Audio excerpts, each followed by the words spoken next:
In the mid 1660, Newton discovered calculus but did not publish it. Gottfried Leibniz developed his own version of calculus around 1674 and published it in 1684, before Newton's work was published. Historians agree that both invented calculus. But is it so?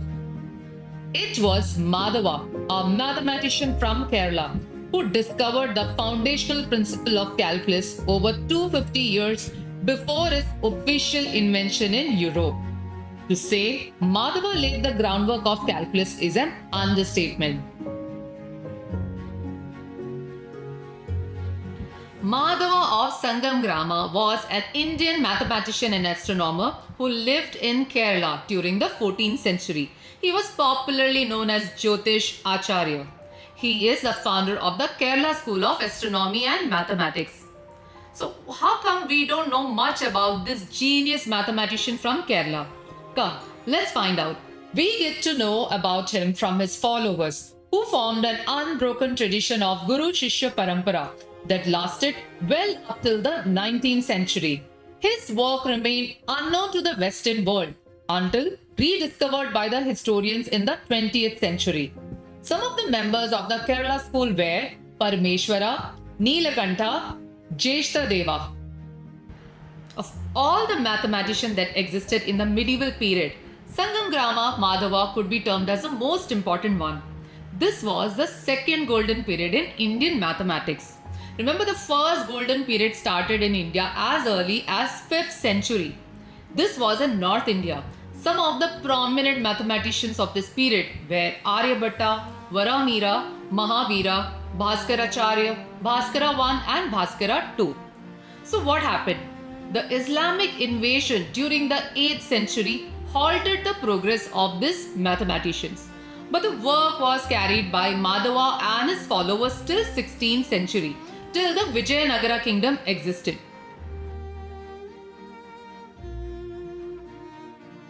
How do you calculate things that are impossible to measure directly? For example, the circumference of the circle. You can take pi, but what is pi? Madhava's revolutionary idea was expressing this complex irrational number as an infinite sum of simple fractions. Let's take an example.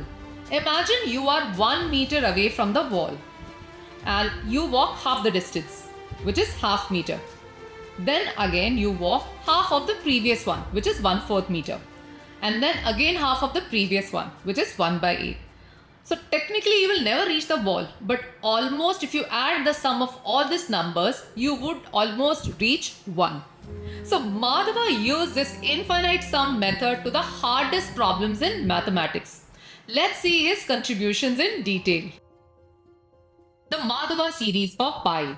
He found that pi by 4 is 1 minus 1 by 3 plus 1 by 5, like that, which is his most famous discovery. This formula allows you to calculate the value of pi. It was rediscovered in Europe by Leibniz almost 300 years later and is called the Madhava-Leibniz series. Using this, Madhava calculated the value of pi to an astonishing 11 decimal places. The Madhava sine and cosine series. This is the true heart of calculus. Madhava found you could calculate it for any angle using an infinite polynomial. The Yukti Bhasha, Jeshthadeva's masterpiece. Yukti Bhasha dates 100 years before the time of Newton and Leibniz. Here we find the formula for integration and differentiation. It is said Yukti Bhasha is the first textbook in the world dealing with calculus. The Yukti Bhasha written in Malayalam present Madhava's and school's discoveries. The table of trigonometric terms, sine of angle. Now the table is represented as a shloka.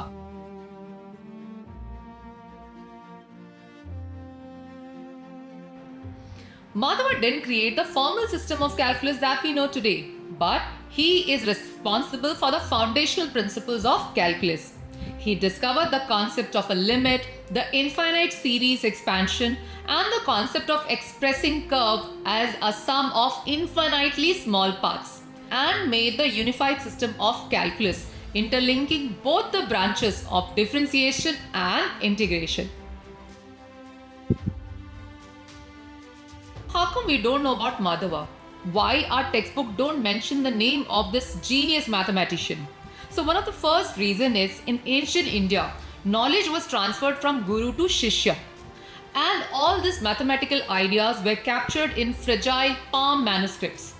Now, Europe was in the cusp of printing press revolution.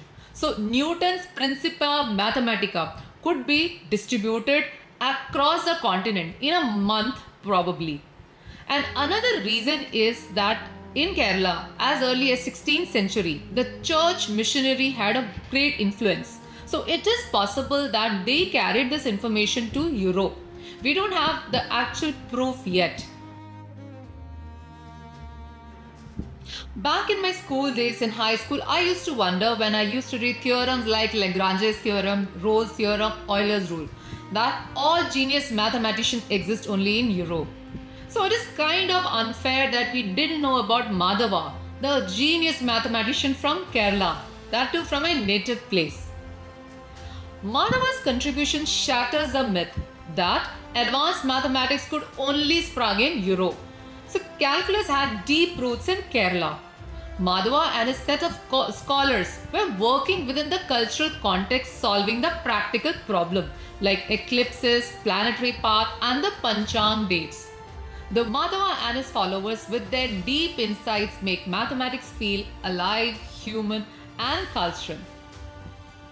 If you have any insights, please share in the comment below. I'll see you in the next video. Till then, take care.